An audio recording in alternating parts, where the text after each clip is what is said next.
হুসেইন মোহাম্মদ এরশাদ যেমন সারা দেশে প্রশাসক নিয়োগ দিয়ে রাষ্ট্র পরিচালনা করেছিল, তারেক রহমান ঠিক এরশাদের মতোই রাষ্ট্র পরিচালনা করতে চাচ্ছেন। আপনারা জানেন আমাদের বর্তমান সময়ের যে এই চ্যালেঞ্জগুলো মোকাবেলার জন্যই বাংলাদেশের বিভিন্ন পর্যায়ের মানুষ, বিভিন্ন পর্যায়ের রাজনীতি সচেতন ব্যক্তিবৃন্দ জাতীয় নাগরিক পার্টিতে যোগ দিচ্ছেন। এর মূল কারণ হচ্ছে গণভোটের রায় বাস্তবায়ন এবং একটি নতুন বাংলাদেশ বিনির্মাণ। আমরা ভেবেছিলাম এবং আমরা বর্তমান সরকারি দল থেকে তখন প্রতিশ্রুতিও পেয়েছি যে তারা জুলাই সনদ বাস্তবায়ন করবে, গণভোটের রায় বাস্তবায়ন করবে। কিন্তু এখন আমরা দেখছি যে তারা জাতির সাথে প্রতারণা করেছে এবং সেটা তারা বুক ফুলিয়ে সংসদে দাঁড়িয়ে তারা বলছেও। এটা জাতি হিসেবে আমাদের জন্য অত্যন্ত লজ্জাজনক। আমরা দেখেছি যে বিগত সময়ে যারাই এভাবে প্রতারণার আশ্রয় নিয়েছে, রাজনৈতিক প্রতারণার আশ্রয় নিয়েছে জনগণের সাথে, তারাই জনগণের দ্বারা নিক্ষিপ্ত হয়েছে। তারা এই দেশে বেশি দিন টিকতে পারেনি। বাংলাদেশের জনগণ সঠিক সিদ্ধান্ত সব সময় নেবে, সামনের দিনেও নেবে। তবে আপনাদের এই ভুল রাজনীতির ফলে তরুণ প্রজন্ম, ইভেন আপনাদের সন্তানরাও আপনাদের এই রাজনীতিকে সাবস্ক্রাইব করতে পারছে না। বিএনপির অনেক বড় বড় নেতাদের সন্তানরা মাঝে মধ্যে আমাদের সাথে যোগাযোগ করেন, ইভেন স্থায়ী কমিটির সদস্যদের সন্তানরাও যোগাযোগ করেন যে তাদের বিএনপির এই রাজনীতি পছন্দ হচ্ছে না। আপনারা হয়তো তাদের কাউকেও এনসিপিতে ভবিষ্যতে দেখতে পারেন তো আপনাদেরকে পুরো তরুণ প্রজন্ম, এমনকি আপনাদের ঘরের সন্তানরাও আজকে প্রত্যাখ্যান করছে আপনাদের এই ভুল রাজনীতির ফলে।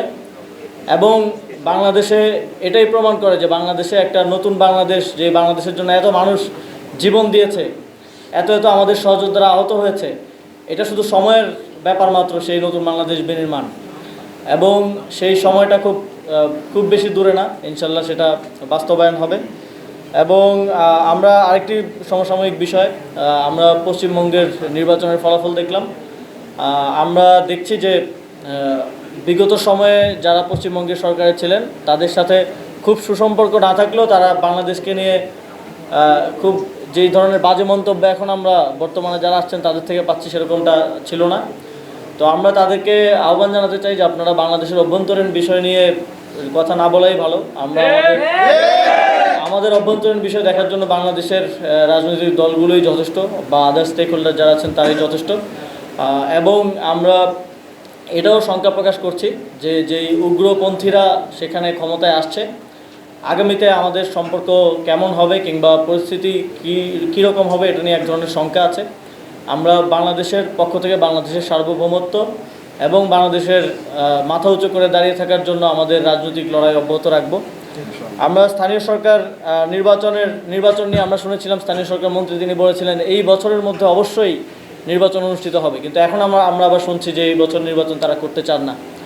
আমরা দেখছি যে হুসেইন মোহাম্মদ এরশাদ যেমন সারা দেশে প্রশাসক নিয়োগ দিয়ে রাষ্ট্র পরিচালনা করেছিল, তারেক রহমান ঠিক এরশাদের মতোই রাষ্ট্র পরিচালনা করতে চাচ্ছেন। তারা গণতন্ত্রকেই তাদের একমাত্র রাজনীতির বস্তু হিসেবে ব্যবহার করেছেন বিগত 17-18 বছর, কিন্তু নির্বাচিত হওয়ার পরপরই তারা গণতন্ত্র ভুলে গেছেন।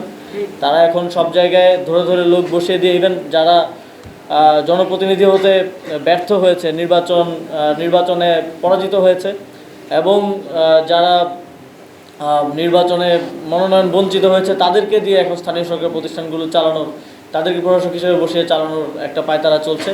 আমরা আহ্বান জানাবো সরকারকে যে আপনারা দ্রুত নির্বাচনের মাধ্যমে আবারও স্থানীয় সরকারের যেই অচলাবস্থা আছে সেটা ভেঙে জনগণের যেই সেবার যে কাজ সেটা অব্যাহত রাখার জন্য স্থানীয় সরকার নির্বাচন আয়োজন করুন। এবং এরশাদের মতো দেশ চালালে এরশাদের মতো পরিণতি ভোগ করতে হতে পারে, সেটাও মাথায় রাখবেন। আমরা